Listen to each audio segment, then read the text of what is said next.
Lychwick, 24 CF 1881. Appearances, please. The state appears by Chelsea Thompson, and Dan Tombosco. Also at council table is Detective Ben Stern. Good afternoon. Mr. Lychwick is present again in person in custody. Good afternoon, Mr. Lychwick. Also present is Attorney Pablo Galaviz as standby counsel. The court will make a record that Mr. Lychwick, again, consistent with this morning, is produced in his wheelchair in jail orange. The court notes that Mr. Lychwick's hair appears to have been combed or slicked back a little bit better, so he is not as disheveled as he was earlier today. Mr. Lychwick, did you have an opportunity to retrieve all of your trial notes and exhibits and things like that from this morning? Are you going to participate? These proceedings. I am here under duress. I am not well. Did you want to retrieve your trial notes and exhibits to assist you in court today? No. Mr. Lychwick, I want to be able to address the jury and tell them what I'm going through and what you put me through and what I think of you. that will not be allowed, Mr. Lychwick. Mr. Lychwick, I've been advised by my deputy that you have something in your ears, like makeshift earplugs or something like that. Is that true? That's my business. That's true, and they're going to stay there, as far as I'm concerned. I just want to make sure that you are still going to be able to hear the proceedings, that you hear me, you hear the witness testimony, and things like that. So that's why I bring it up. As long as you can hear, I'll let you proceed with the makeshift earplugs in, if that's your choice. If at any point you can't hear, though, I want to know that so that we can either make accommodations for it or have them removed. Understand? I don't understand you at all, because I can hear fine. I just am not up to processing what I hear or dealing with it. And you know that. You must know that.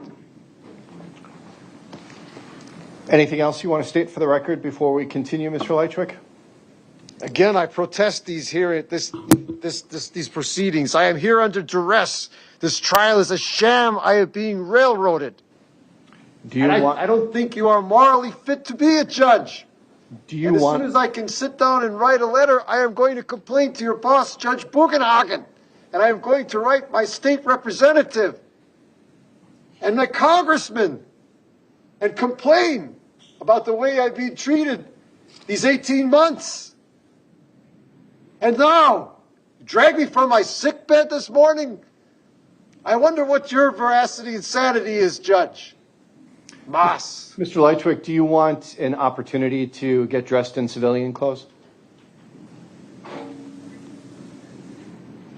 I am saying nothing more.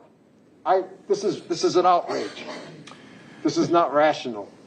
All right, then we will bring the jury in. Anything else from the state before we proceed? I provided another stack of the paper exhibits that contain both photos. The PowerPoint presentation I'll be going through with Erin Christensen and any other documents or reports. They were all provided previously in discovery, but since he doesn't have that with him, he now has them to follow along if he so chooses. All right. The court will also note that Mr. Lychwick still has a notepad and pen. He has a stack of exhibits and a stack of exhibits and pictures in front of him. He does have water.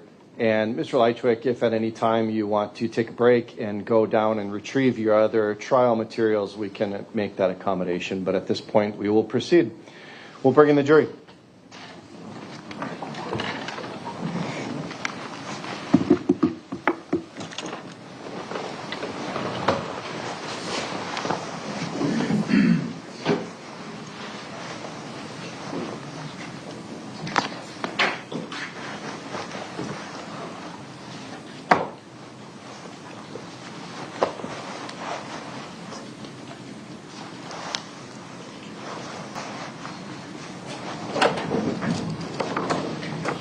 All rise for the jury.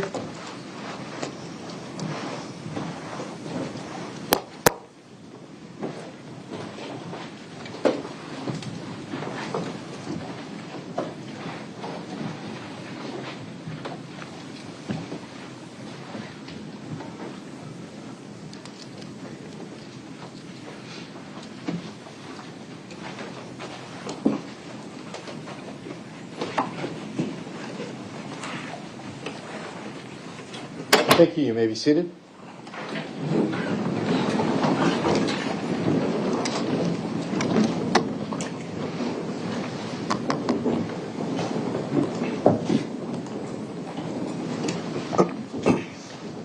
Welcome back, ladies and gentlemen. We are ready to continue with the evidence in this case. The state may call its next witness. Thank you. The state calls Erin Christensen.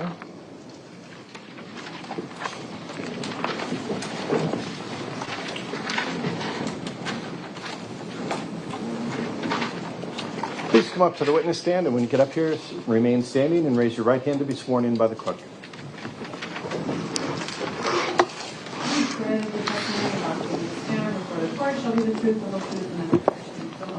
I do. Thank you. You may have a seat. Get yourself situated nice and close to the microphone and start by stating your name, spelling both your first and last for the record.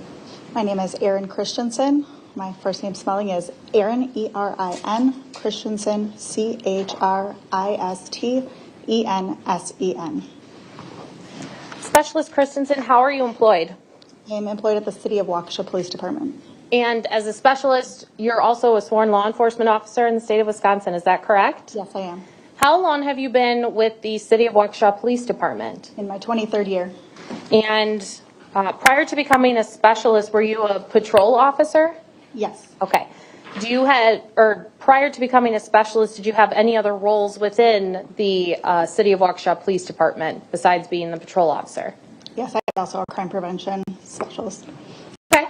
Now, as in your current role as a specialist, is there a particular unit or type of work that you engage in? Yes, one of the things I do is I work with detectives who provide me records from that have usually a location information on them from different providers like cell phone companies, and I can then look through them and map them for the detectives for their cases. Okay. Now, you talked about receiving location records from a detective who's investigating a case. When detectives bring you that data, what kind of format are those records in or that data in? It depends on the phone company, but usually it is in a PDF or an Excel format, text format, just depends on the provider. Okay. And in analyzing these location records, how long have you been doing that? Since about 2015. And do you have to go through any kind of specialized training in order to know how to read these records and use the software that assists in reading these records? Yes, my first training was in 2015, and this was an introductory course, and it went over, at that time, telephone providers and like for cell phone companies, and went through how kind of the basic, the fundamentals of how it works for cell phone companies and usage, and how they then have different reports that they're logging in the background after people use them. And then we're able to get those reports potentially and then use that information that are on those along with something called a cell site list and map those records. Are you familiar with the program CellHawk? Yes. And for the court reporter, is that CellHawk? Yes. Okay, what is CellHawk? CellHawk is the program that we use at our police department to map these records. Many of these records have hundreds, if not thousands, of points or lines that can be mapped with location information. So whereas I used to start by hand being able to do this, now with having so many records, we have this platform called CellHawk that I can upload these reports to that were given to me by the cellular company, and then that will put them into this platform and map them for me.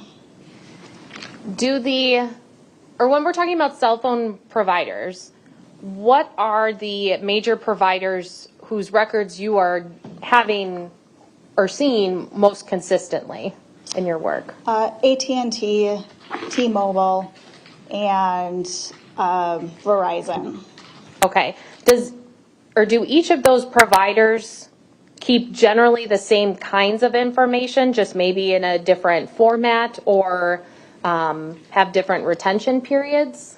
Yes, each of those do have different formats on those. Some have kind of names that are slightly different for different columns within a document, but overall they have a lot of the same type of information. And can CellHawk understand or account for the differences in the records depending on which provider gave us the records? Yes. Okay. Now, is CellHawk changing any of the data in the records that the detectives receive from the provider? No.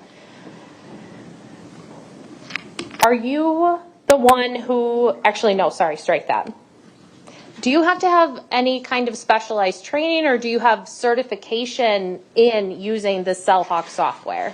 Yes, I did go to a class in 2018. That was 3 days. Also one in 2024 for 3 days. And I've received many other hours of instruction from them by like webinars or other training that I could sign up for.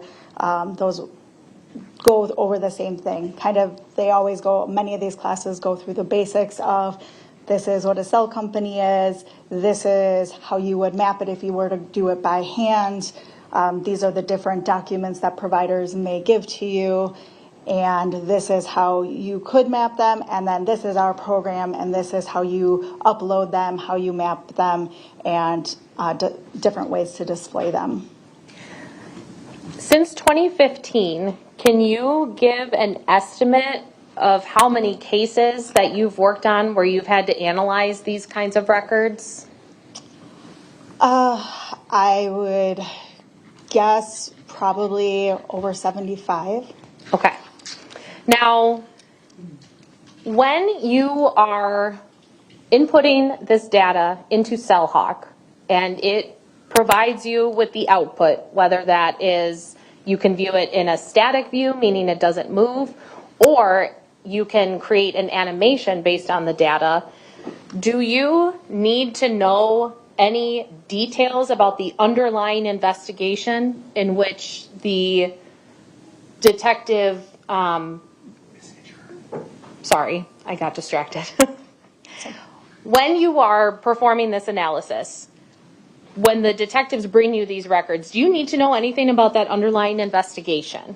I don't need to know. What is what, if any, information do the detectives provide to you when they give you these records? Sometimes they'll provide me with dates of interest, times of interest, or time spans of interest, maybe other phone numbers that they're interested in.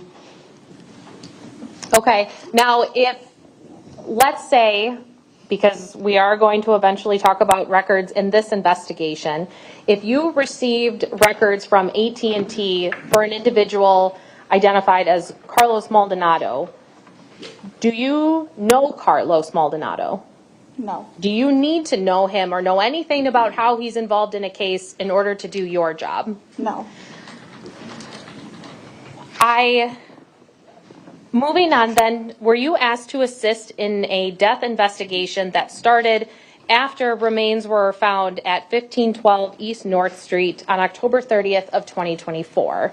Yes. And was that Detective Ben Stern sitting next to me who came to you to ask for your assistance in mapping records he received from cell phone providers? Yes. Were you able to take those records and upload them into CellHawk and create the animation or the static views of those records? Yes. Did you also prepare a PowerPoint for your testimony today that encompassed all of those results? Yes. Okay. Madam Clerk, can you please turn on the screen in front of the jury? In front of the witness.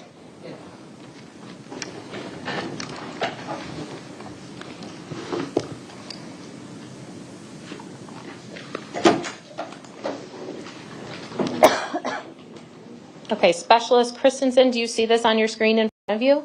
Yes. And I'm sorry, Madam Clerk, can you wipe the screen? Thank you. Okay, do you see the exhibit sticker in bottom right-hand corner, Exhibit 91? Yes. And I will briefly go through all 14 slides.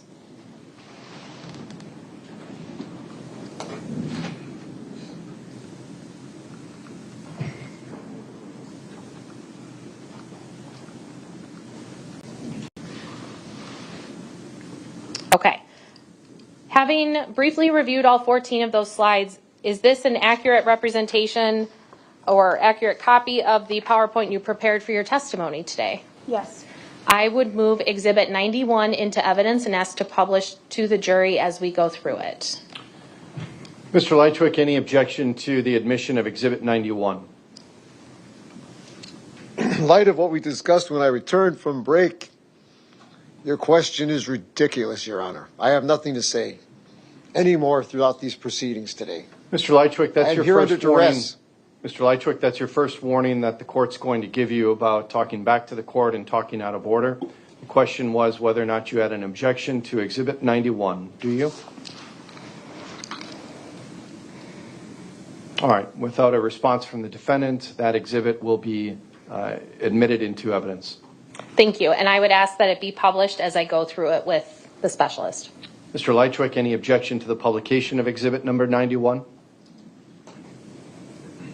Without response, that will be allowed to be used with the jury.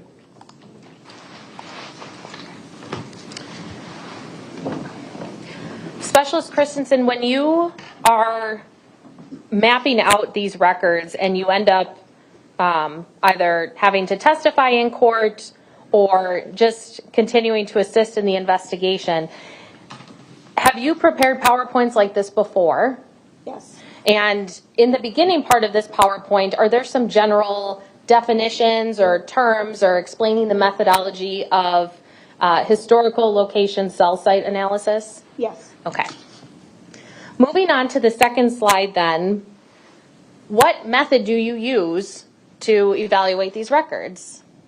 I put 3 bullet points here. It's just letting you know that cell phone companies maintain databases that capture and store information related to the usage of each customer's cellular phone. The databases generate call detail records, which are also sometimes referred to as CDRs. What information is contained in the grouping of call detail records? The information can vary slightly, but for the most part, it's the date, the time, the duration, the called number, the calling number. They also capture the cell tower, the cell sector, or the cell site, sometimes the antenna used. Is it fair to say then when we're evaluating call detail records, those records are user activity on the phone, meaning someone is actually using the phone, which generates the call detail records? Not always. It could be that it's voice, text, sometimes data, depending upon the provider and what records they're providing to me that is in the CDR. AT&T, their CDR contains voice document, a data document, and also an SMS document. Not all other providers do it the same way. Are you familiar with the phrase timing advance? Yes. What is timing advance? Timing advanced is specialized location information that the provider keeps for themselves to analyze their own network and how it's running. So what's the difference then between the timing advance data and CDRs? Timing advanced data is something that the cell provider uses internally to analyze how the network and the towers kind of react with each person's phone to know if they need to do anything else for maybe upgrading their equipment. And I'm sorry, I interrupted you. No, that I've been told. Now, that kind of data, the timing advance, is that the phone kind of working in the background even though someone might not actually be using their phone? Correct. Okay, so the phone is always connecting or looking for the strongest source or the best signal from that particular cell site. Do I have that right? Yeah, as anybody's sitting and has their phone on, your phone might not be getting calls or texts, but it's just sitting there, always analyzing the network and saying, if I'm going to work the best, which tower am I, or cell site, which one am I going to use right now if a call comes in so that call isn't dropped. And so you're able to make calls efficiently. Moving on then to the next slide, when we are talking about cell site analysis, what is the technology that these providers are using to gather this information, or how the phone is connecting to the cell site? So just on a real basic level, cell phones are pretty much radios, and these use radio frequencies to communicate. As it says that when they are on, they're always looking, constantly scanning the network and looking for the best signal. Typically, the strongest and cleanest signal generally comes from the tower that is closest to the phone or the tower with the best line of sight, but not always. So typically, it is using the best signal that it's evaluating constantly. Oh, I'm sorry. Yep, go ahead. Okay. Now, we've talked about cell sites, and is there a difference between a cell site and a cell tower? They're typically the same thing. They can be referred to by different carriers and people. A cell tower can also be called a cell site. The reason being is cell towers typically are things that maybe if you're driving around, you see a tower that has antennas on it. These days, it's not necessarily on a tower. It could be in a church steeple. It could be on a water tower. They could be on the side of a building or on top of a building. So they're not necessarily a traditional tower always, but you might hear people talk about them in the same way. They might say cell tower or cell site, and they're probably talking about the same thing. Okay. Now, when we talk about a typical cell tower or cell site, is that, or does that involve the provider kind of splitting that up into different sectors? Yes. When you're analyzing cell site records, what do I mean by sector?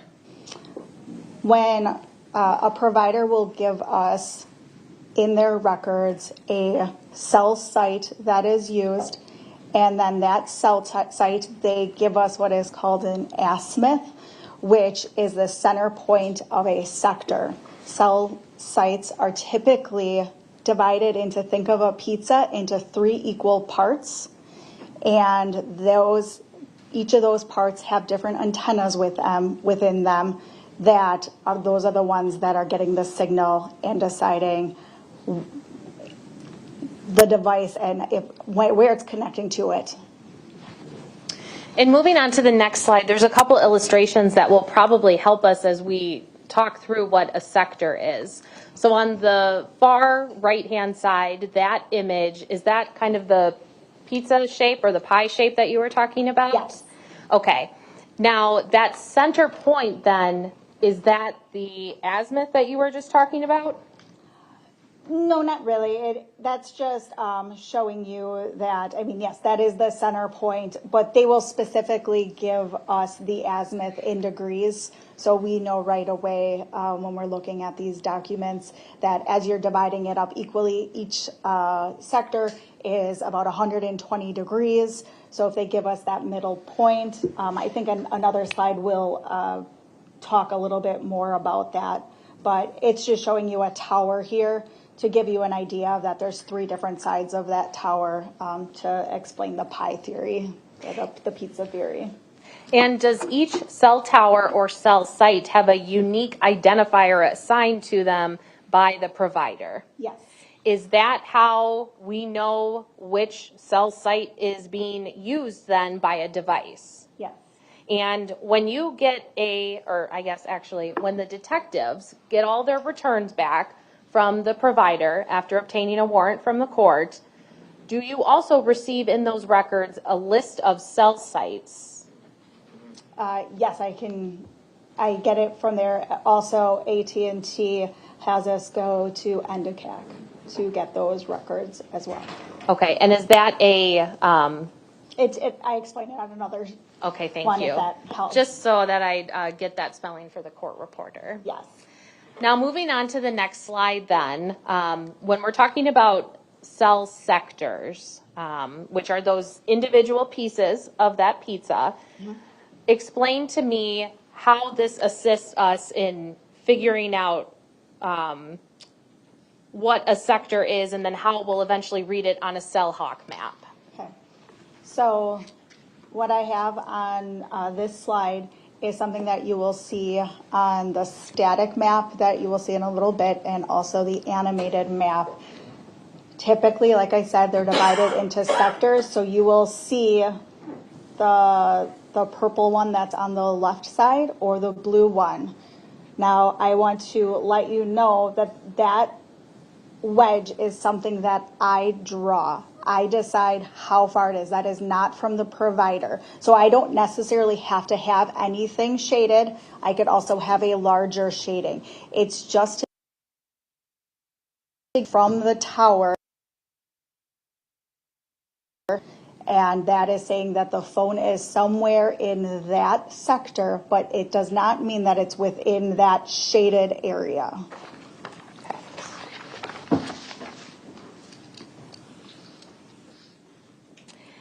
If, when you are reviewing records that you've been given by the detective who got it from the provider, if you are only seeing CDR records in this return without any of that timing advance or another type of advanced location data, could you have larger breaks in or larger gaps in the records that you're looking at? Yes.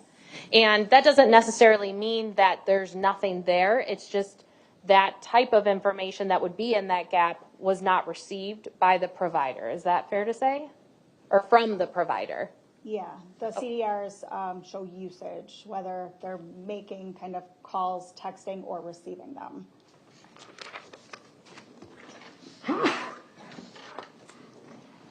In looking at the next slide, which is slide 7, it looks like this is an example of the cell site and sector that we just kind of talked about in the last slide. This is just to get you an idea of it, how it would look on like an actual map. And then this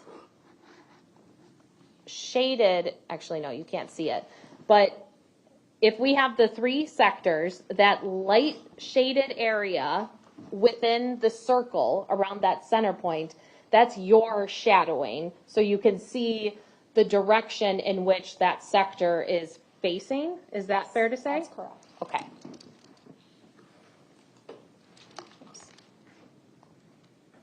Now, you referenced an azimuth earlier. Does this slide help explain that a little bit more? Yeah, so to kind of break down how we think about the degrees, you can think of it as a clock. So if you were looking at 12 o'clock, that could be 0 degrees, which is pointed north. Cell phone companies will let us know that azimuth. So if it is at 0 degrees, that means that the sector will go to 60 degrees and then to 300 degrees the opposite way, and then so on around it. Now, with this slide here, slide 9, this is an example of timing advance measurements. Is that correct? Yes. In the case that Detective Stern asked you to assist with, in terms of analyzing phone records, did you receive timing advance records for phone numbers for either an individual named Carlos Maldonado or Kevin Lychwick? For Maldonado. Okay. Now, can you explain then these arcs on the timing advance? Yes. So the point that comes together, the middle of the pie for that sector, that is where the cell site is. And then the sector goes out from it. And then the timing advance has a measurement on there or a number that gives us a distance from the measurement from the cell site to the device at the time of connection. Are you able to tell from those arcs where exactly a device is located on that arc? No. Why not? It is not giving me a specific point on the arc. It's just saying it's likely this distance from the center in this sector on that arc somewhere. Okay. How would you be able to obtain an exact location if the timing advance just tells you an area on the arc in that sector that a device would be? Is there a way to do that? There's different ways with communicating to detectives, so they could potentially get video from somewhere or other types of records, potentially other types of location records as well. Okay, so if we're talking about the detective has to go to an area in that sector that we've talked about, that requires them to physically go. Is that fair to say? Yes. Okay, and they would have to drive around the area and either look for cameras or look for anything that could corroborate or try to narrow down the location of that device within that sector. Is that correct? Yes. Okay. Now, in this case, you talked about, or I referenced to you, an individual named Carlos Maldonado. So now that we are moving into the specific records you reviewed, what is this slide detailing for us? This is just letting you know that Detective Stern provided them the records for me. He asked me to look at activity on April 14th, 2024. It gave me the device phone number. It was from AT&T. The records he provided included subscriber information, the declaration about the records key, which tells me little intricacies about how to read the records, and various usage reports. And then he also provided me with a Google location data from his Google account, and then other specific usage documents and authenticity. When we're talking about that declaration or authenticity, what kind of document is that? That's that whoever was at that phone provider pulled those and are saying that they're true and accurate. Okay, and that's something that comes with each set of records. Is that fair to say that you've analyzed? Yeah, typically. Okay. As you are reviewing, and I guess first I should ask, the phone number for Carlos Maldonado, was that serviced by AT&T? Yes. Okay, and now once you get those records from AT&T, do they give you a cell site list or tell you specifically how to read these or interpret these records? AT&T does not provide a cell site list on some of their documents. They do have some location information on them. However, the location information is specific to the time the report is run. So given that this case wasn't from about November of 2024, and we believed that the incident occurred in April, we were about 6 months that those tower locations would have been could have been different. So the stuff that was on the report. So we are directed to get and best practice is to get a cell site listing from the time of the incident. So usually it can be, the same month or a month right around it. And I was able to get one through the National Domestic Communications Assistance Center, which is under the Department of Justice. And I got that cell site list from April of 2024. Does each provider, when they return records, use Central Time, or are there different time zones that CellHawk can actually convert? They provide them in many times different time zones. So they could be in UTC, they could be in Eastern Time. Some providers provide them all in UTC. Some have different ones depending upon the document they give you. The nice thing about CellHawk is that when it ingests, I let it know I want it to convert the times to Central Time, which is the location of where our crime was. And then that way, all the records for all the different providers potentially are in a universal time. I'm not altering any documents, the original documents by any means. It is just a way to show consistently then the times now and where we are. And moving to the next slide then, what are we looking at here on slide 12? Here, this is just an overview of our area. Those orange circles are just cell sites for AT&T specifically. So those are all the different cell sites at that time in April of 2024 that are in the area. Those are not ones that are used by Maldonado. Those are just all that could have been used depending upon where somebody decided to go. Now, slide 13, is this a static view of timing advanced data and Google location history for Mr. Maldonado on April 14th of 2024? Yes, it also has the CDR information. And the CDR. Okay, thank you for correcting me. So are all of these, I guess, images that we see, all of these blue lines, and these are all sectors? Yes. Okay. And now, on the next slide, when we see this animation, how is the jury supposed to be interpreting this? Because it looks like just a bunch of blue circles everywhere. Yeah, so this is just saying that this is his usage on those CDRs, so that could be his voice, his data, his SMS for that day, but it also is that report timing advance, so also information that is just running in the background of his phone when it connects to check for those the best signal.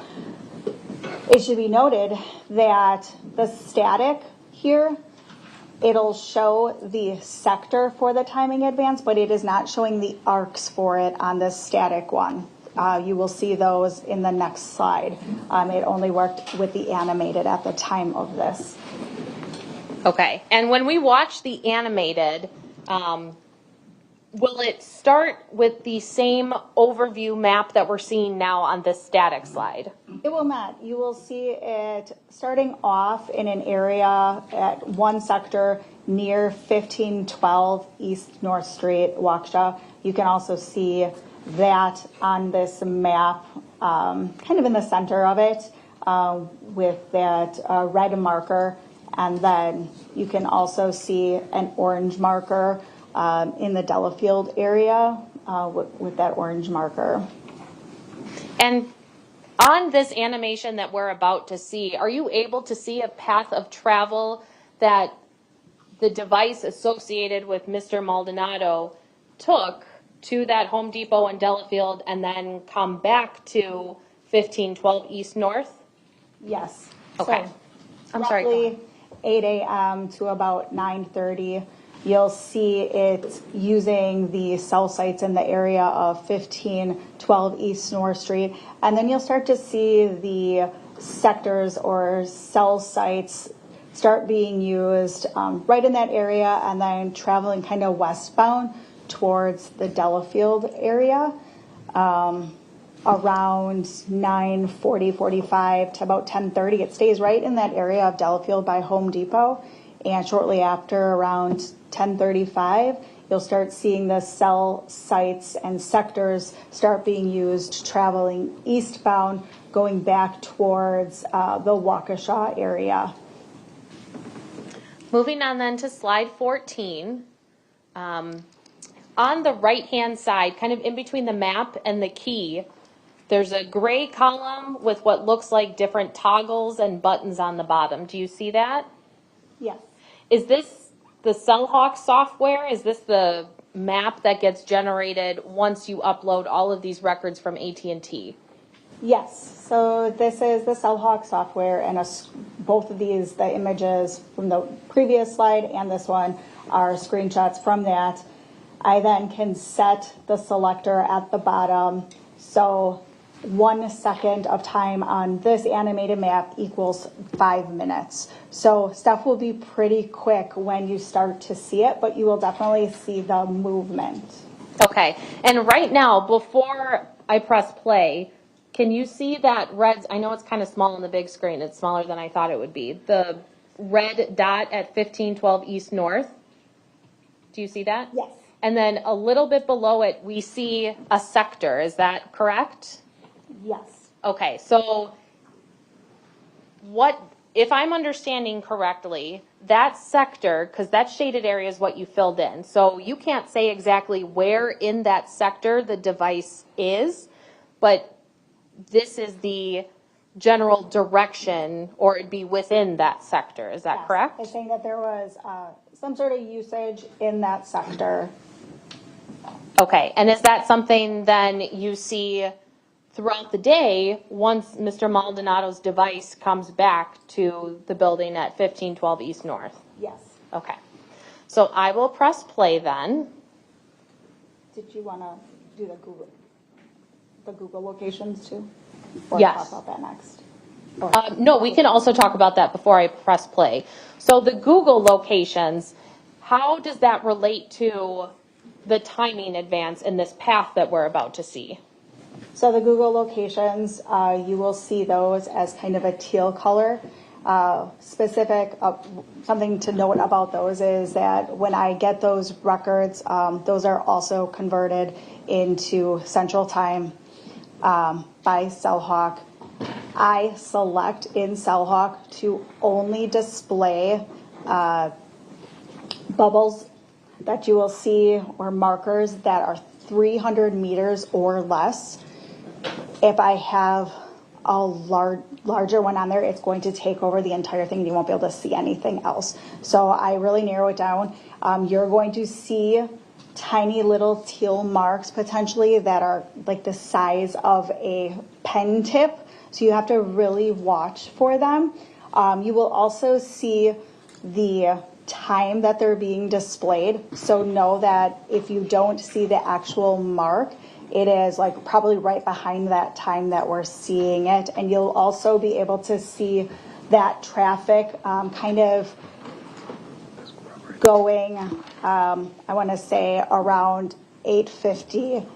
They'll start near that 1512, kind of travel south towards the downtown area of Waukesha, go up Delafield Street to Northview, heading westbound all the way on Northview, eventually get to Silvernail, continue to head westbound onto Hillside Drive in Delafield to Home Depot, and then travel back on 94 eastbound to Pewaukee Road, and then go towards the residence at 1512 East North Street. And when you're looking at the rest of the day on April 14th of 2024, once the device comes back to that sector, do you see any movement at all like you do when we see the device going to Delafield or the Brookfield area? No, it will predominantly uses the towers that are around the residence at 1512, and then the Google locations stay right in that area as well. So from what you can tell, that device isn't moving then the rest of the day once it comes back from Delafield and Home Depot. Correct. Okay. Now on slide 14, I will play the animated map.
Okay, I'm pausing.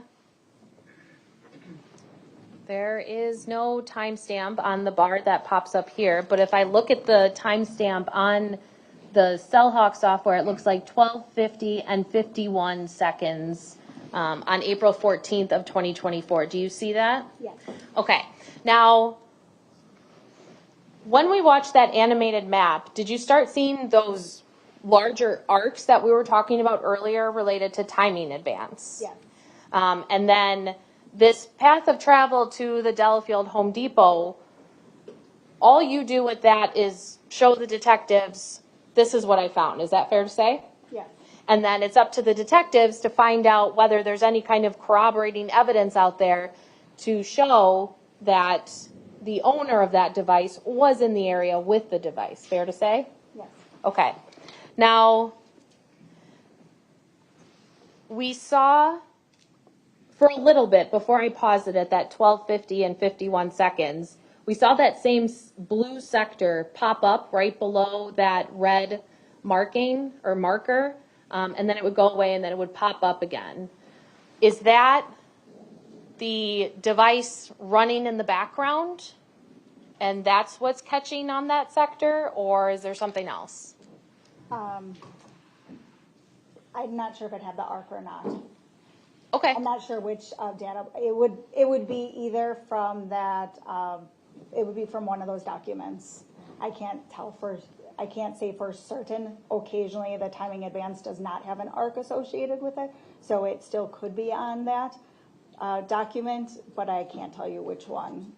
Okay, so it could either be running in the background, but it could also be the CDR type of activity that we talked about earlier. Is that maybe more likely because you're not seeing the ARC? Or you just can't tell for sure? Without looking at the records specifically, I couldn't tell you which one it was exactly. Okay, thank you. Now,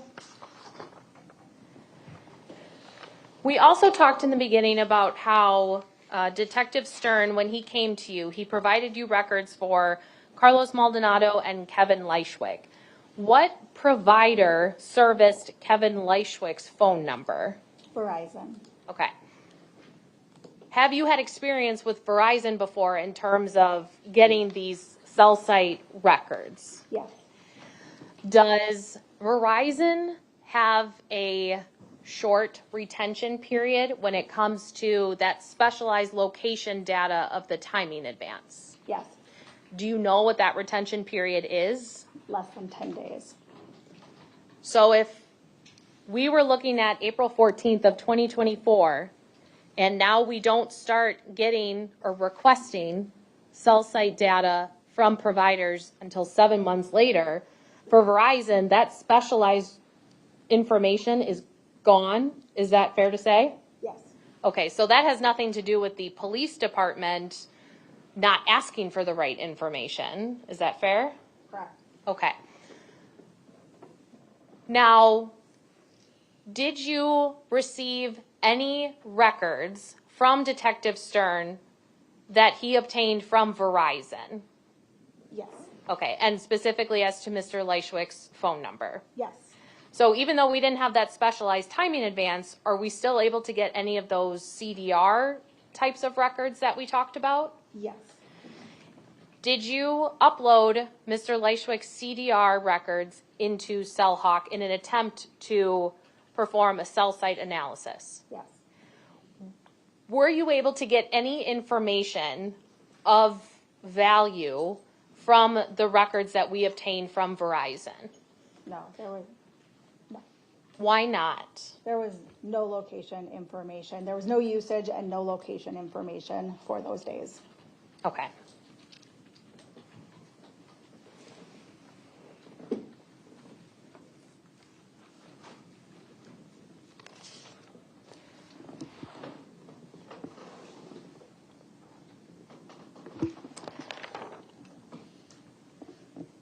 I do not actually, one more question. For AT&T, what's their retention period For for the specialized location data? specialized, I think that's 13 months. Okay, so if we did not start in this investigation until 7 months after the date in question, that's still well within the range, and that's how we were able to get those records for Mr. Maldonado's phone Yes. number. Okay. Now I don't have any other questions. Thank you. Mr. Lychwick, do you have any cross-examination questions? The defendant is not responding to the court. Therefore, Specialist Christensen, you may step down. Thank you.